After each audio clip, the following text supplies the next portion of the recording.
follow the rules. If we want to be taken care of, it's that simple.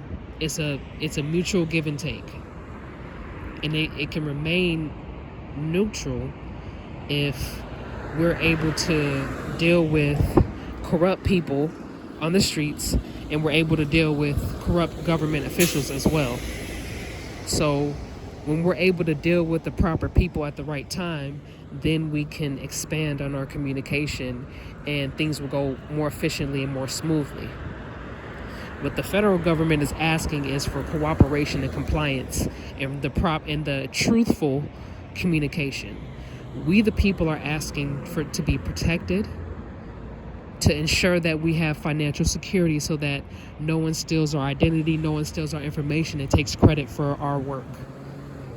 And we also, and when it comes down to safety, we just want to be protected by the law.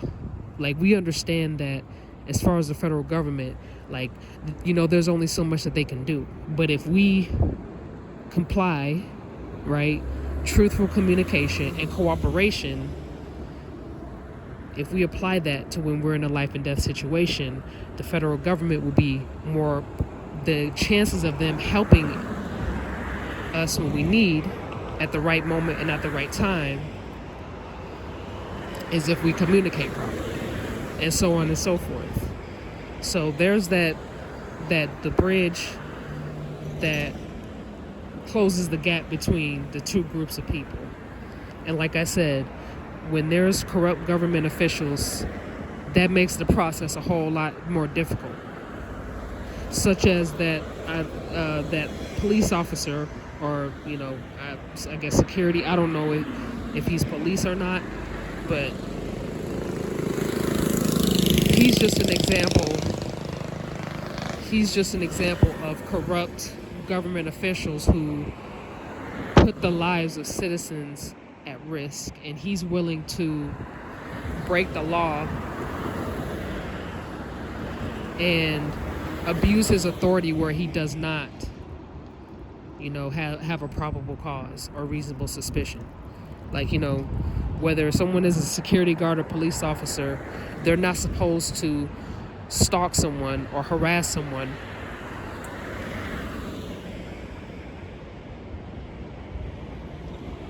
You're not supposed to make false reports and to get someone in trouble when you don't have a valid reason. When government officials abuse that right, abuse that power, they should be held as just as responsible as the people on the streets who are committing crime and putting other people's lives in jeopardy.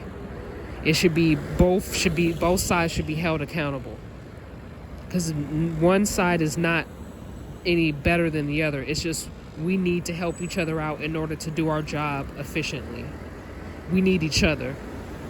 So I just wanted to show you guys and to expose some of the corrupt security guards and police officers, if need be, who are exploiting the rights of the people, who are just simply trying to live life. They're not trying to cause any problems. They're not trying to start any drama, but they're being picked on because they're targeted individuals of a gangstalking program.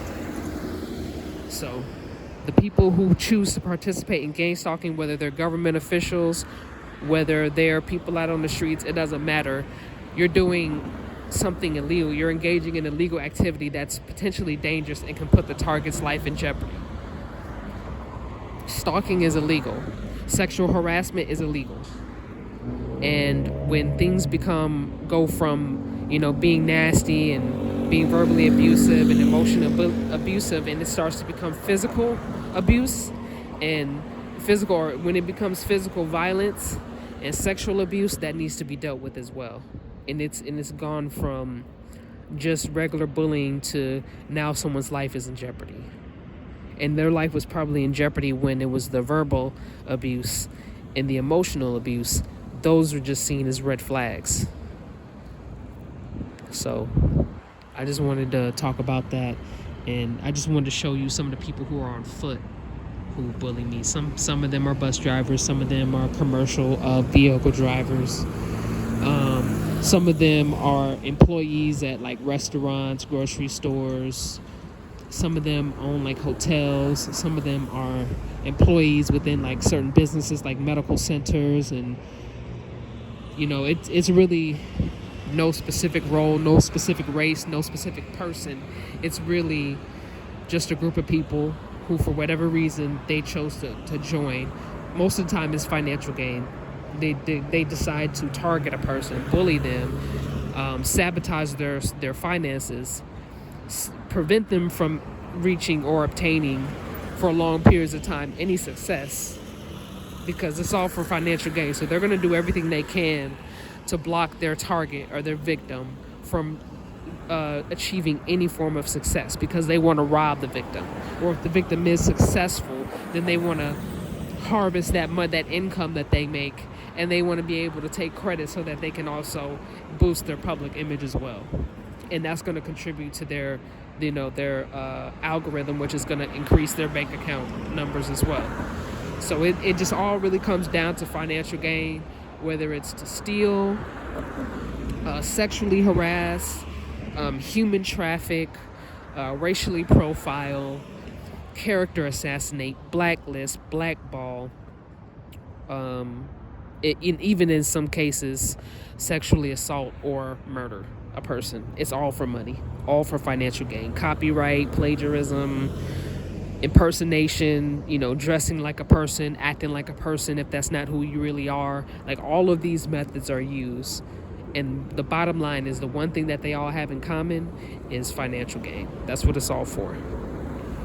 That's why that security guard has been giving me such a hard time. That's why he's been following me everywhere and recruiting people to gang stalk me and make my life harder and make it harder for me to come from the bottom, to get out of the trenches. That's why he's putting in all that effort, because he wants to continue to bank off of my hard work. He wants to receive all the rewards, all the benefits, all the credit from my hard work.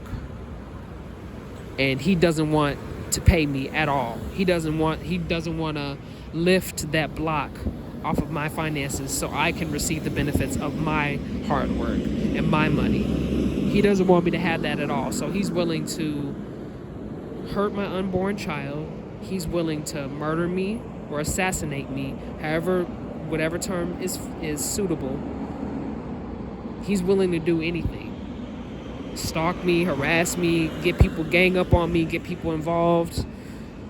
He's willing to do all that to prevent me from being successful, so that I can get my identity back, get my money back, get off the streets, and follow my career.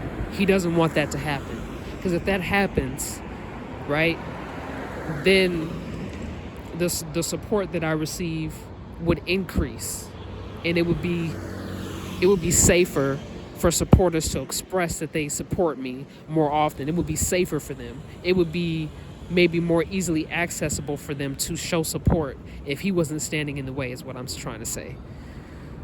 But he's standing in the way. He's blocking that support. He's isolating me. He's blocking my finances.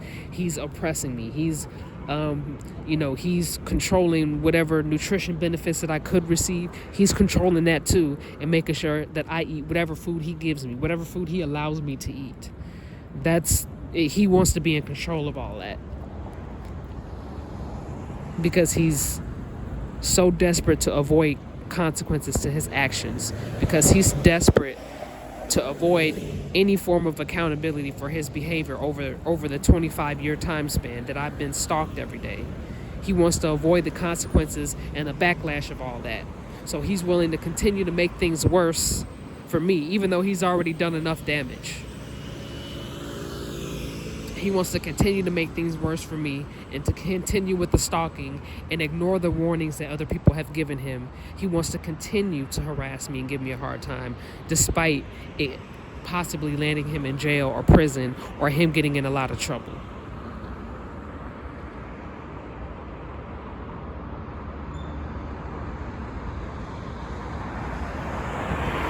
So that's what I'm dealing with, y'all. I just wanted y'all to see firsthand the bullying and the stalking that I have to go through on a daily basis. And it is very difficult to deal with at times. And like I said, I'm trying to handle it the best way I can, so that I don't further put my life in jeopardy, but my boundaries have already been established. They're already there. I'm just protecting myself. I'm just defending my rights, and I'm defending my safety. That's all I'm doing. I'm not trying to start anything with anyone. It's simply about me being preemptive instead of unprepared. So I'm doing what I can to follow the law and take safety precautions if need be. And I'm doing my best to stay out of trouble. And that's all I have to say. So I appreciate you guys' patience. Thank you for your time. And for my supporters, thank you for supporting me. I appreciate your support. And I mean, that'd be dope if you continue to show support, get the word out there, that this happens to people, targeted individuals. There's a lot of us out there. And gang stalking is real. And I definitely would advise those who are new to the topic to do research on the term gang stalking. If you're trying to figure out what terms to look up for, gang stalking, targeted individual, racial profiling, human trafficking. I know these are very... Hold on, wait.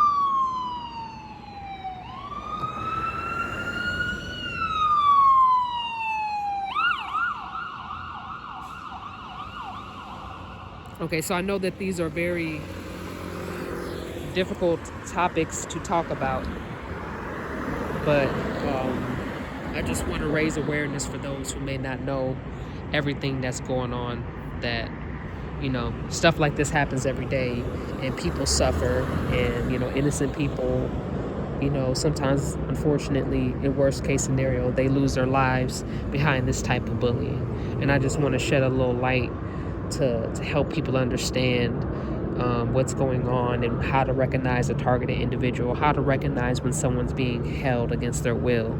You know, when red flags to look out for and people who traffic victims. Just the red flags and behavioral patterns that they often commit that could let you know, oh, okay, I'm dealing with a trafficker. Maybe I need to stay away from this person, or maybe I should warn somebody that I see in danger. Just things like that. So I know they don't really. Some schools, they don't really teach this type of information, so it's kind of like a survival skill.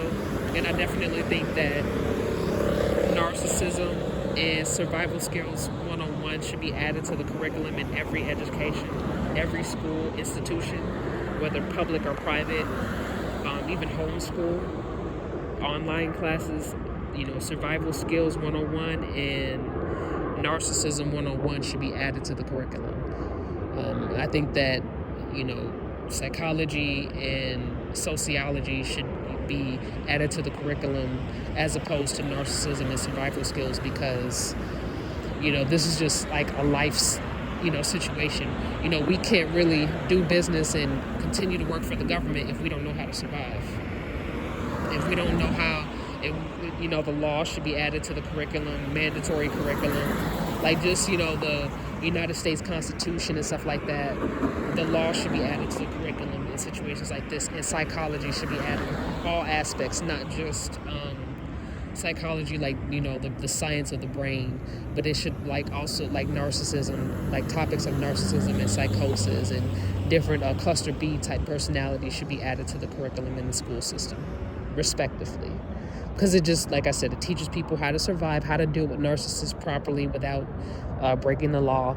And they should learn the law along with that, so that they know how to function in society correctly, and they don't put themselves in danger by breaking the laws, and they know the consequences to breaking those laws, so that they will think twice before challenging a police officer when they know they're in the wrong. So that should, it's just respectively, and it's just a suggestion, but it should be added to the curriculum so that we don't have so many instances where people who may not have had the proper education, because a lot of people who participate in the gang stalking program, some of them suffer from mental illness, some of them struggle with illiteracy, and so I'm not saying that everybody that's illiterate or has a mental illness is going to join or participate.